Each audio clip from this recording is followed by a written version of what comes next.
Hello అండి. నమస్తే. నేను మీ తనూజాని. తను కుక్స్‌కి స్వాగతం అండి. ఈరోజు మనం తోటకూర ఇగురు ఎలా చేసుకోవాలో సింపుల్‌గా చూద్దామండి. ముందుగా నీట్‌గా కడిగి పెట్టుకున్న తోటకూర అండి ఇలా సన్నగా కట్ చేసి పెట్టుకున్నాను. దాంట్లోకి ఉల్లిపాయలు ఒక 2 అండి ఇలా పొడవుగా కట్ చేసుకోండి. తర్వాత పచ్చిమిర్చి ఒక 2 అండి. ఒక పెద్ద సైజు టమాటా ఒకటి తీసుకున్నానండి. అండ్ ఒక 6 వెల్లుల్లిపాయ రెబ్బలు ఇలా దంచి పెట్టుకున్నానండి. తర్వాత పోపుకు కావాల్సినవి అండి మినపప్పు, పచ్చనపప్పు, ఎండుమిర్చి, ఆవాలు, జీలకర్ర, పసుపు, టేస్ట్కి తగ్గట్టు పసుపు, ఉప్పు, కారం అండి. ఇంకెప్పుడు తయారీ ప్రాసెస్లోకి వెళ్ళిపోదామండి. హలో అండి. ఇప్పుడు దీన్ని స్టవ్ మీద ఒక గిన్నె పెట్టుకున్నానండి. ఇందులోకి ఒక స్పూన్ 2½ గరిటె ఆయిల్ వేసుకున్నానండి.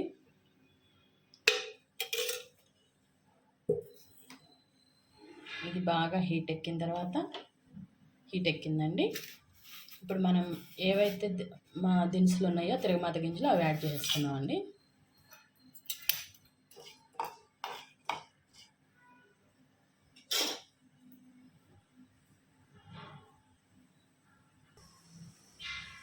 ఇప్పుడు ఈ చిన్నుల్లిపాయల పేస్ట్ దంచుకున్న చిన్నుల్లిపాయలు కూడా వేస్తున్నామండి.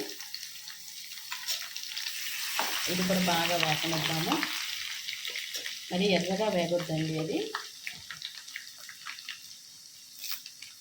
దాంట్లోకి కట్ చేసి పెట్టుకున్న ఉల్లిపాయలు, పచ్చిమిరపకాయ, కరివేపాకు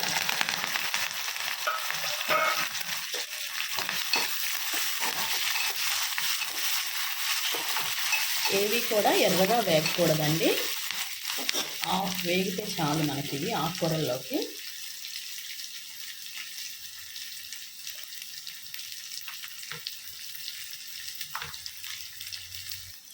ఇప్పుడు పసుపు యాడ్ చేసుకున్నామండి.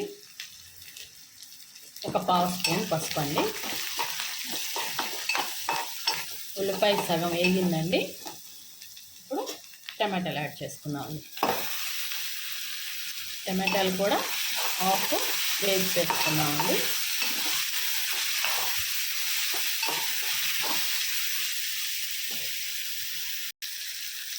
ఇప్పుడు చూడండి టమాటాలు వేగుతున్నాయి కదండి. ఇంకొక 2 నిమిషాలు వేసుకున్నామండి. మూత పెట్టేసేద్దాం. ఇప్పుడు మన టమాటాలు ఎంతవరకు వచ్చినాయో చూద్దామండి. వేగిపోయినాయి మొత్తం. ఈ టమాటాలు వేగినంత వరకు మనం హైలో పెట్టుకునే వండుకోవాలండి కర్రీ. ఇప్పుడు మనం తోటకూర దీంట్లోకి వేసేసుకుందాం. ఈ కూర చాలా బాగుంటుందండి. ఒట్టిగా తోటకూర వండుకునే కంటే కూడా ఇది చాలా టేస్ట్ ఉంటుందండి. తినని పిల్లలు కూడా తింటారన్నమాట ఈ కర్రీ. ఇప్పుడు మనం స్టవ్ని సిమ్లో పెట్టేసుకున్నామండి. ఆకుకూర వేసాం కదా, ఇప్పుడు పెట్టేసుకుని తర్వాత కొంతసేపు ఆగి ఉప్పు వేసి కలిపి పెట్టేసుకున్నాం. అప్పటి వరకు మూత పెట్టేద్దాం.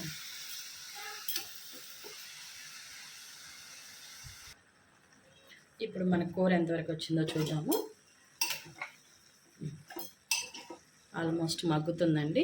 ఈ టైంలో మనం కొంచెం సాల్ట్ వేసుకుందామండి.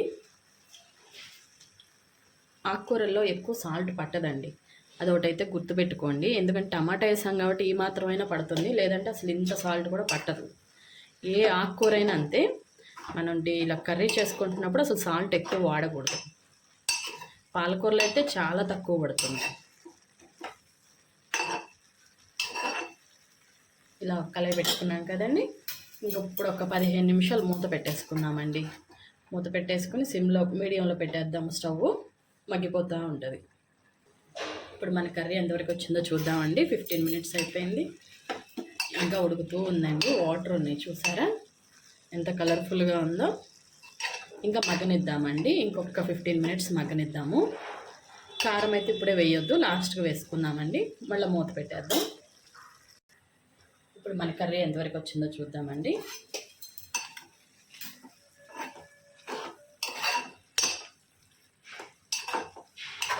ఇంకొక 10 నిమిషాలు పడుతుందండి. ఇప్పుడు మనం కారం వేసుకుందామండి. ఎందుకంటే కర్రీకి కూడా కారం పడుతుంది కదా. 1/2 స్పూన్ అండి. 1/2 స్పూన్ కారం వేస్తున్నాను. ఇంకా కొంచెం మీరు బాగా కారం తినేవాళ్ళైతే ఇంకొక 1/2 స్పూన్ వేసుకోండి, సరిపోతుంది.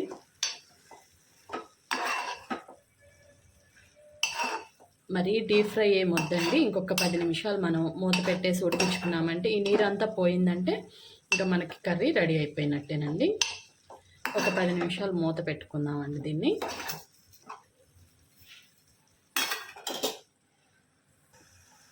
ఇప్పుడు ఎంతవరకు వచ్చిందో చూద్దామండి. 10 మినిట్స్ అయిపోయింది కదా, ఆల్మోస్ట్ వాటర్ అంతా అయిపోయిందండి. ఇంకా నూనెలో వేగుతుందంటే ఇది ఇంక ఈ టైంలో తీసేసుకుంటే కూడా చాలా బాగుంటుందండి. కొంచెం ఒంటికి హెల్తీ కదా ఆకుకూరలు. ఇంకా నేనైతే ఇదే టైంలో తీసేస్తానండి. మీకు ఏమైనా కావాలి అంటే ఇంకొంచెం సేపు డీప్ ఫ్రై చేసుకోవచ్చు దీన్ని. కాకపోతే ఇలానే తినండి, టేస్ట్ కూడా బాగుంటుంది. ఇది చపాతీలోకి బాగుంటుంది, రైస్లోకి చాలా బాగుంటుంది. ఇలా తినేస్తే కొంచెం బాగుంటుంది కదా. టమాటాలు యాడ్ చేసాం కాబట్టి పుల్లగా టేస్ట్ లేకుండా ఉన్నట్టు ఉండదన్నమాట తోటకూర. మీకు నచ్చితే కనుక ఒక లైక్ చేయండి, సబ్స్క్రైబ్ చేసుకోండి. థ్యాంక్ యూ ఫర్ వాచింగ్ అండి.